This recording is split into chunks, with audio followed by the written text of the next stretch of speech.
Merci Madame la Présidente. Monsieur le Président. Bon, cet accord est historique, tout le monde l'a dit, n'en déplaise à l'extrême droite de cet hémicycle depuis le début de cette séance. Ce n'est peut-être pas, Monsieur B, votre histoire, mais en tout cas c'est la nôtre. Et cet accord, pour le coup, reflète l'extraordinaire impulsion qui a permis la création d'un fonds de relance important.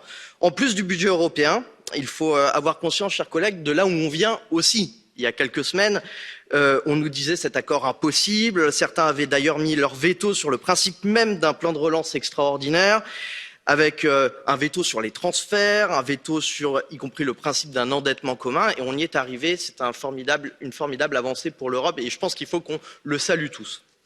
Maintenant, cette résolution est à la délicate tâche de saluer cet accord historique tout en rappelant les demandes des représentants du peuple européen que nous sommes en tant que députés. Je l'aurais voulu peut-être plus positif sur l'accord, mais en même temps, nous sommes la 28e voix dans cette négociation et nous proposons des modifications légitimes et concrètes pour la vie des citoyens européens. Plus de fonds pour Erasmus, plus de santé, et surtout plus de ressources propres effectives plus rapidement. Je rejoins en ça la proposition de mon collègue Guy Verhofstadt, plus rapidement pour rembourser notre endettement commun.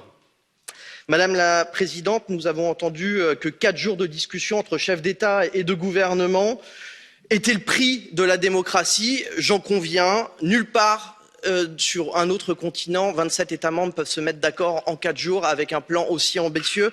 Mais ayez aussi en tête que quelques semaines de négociations avec le Parlement européen sur un budget qui nous engage pour 7 ans est aussi le prix de la démocratie.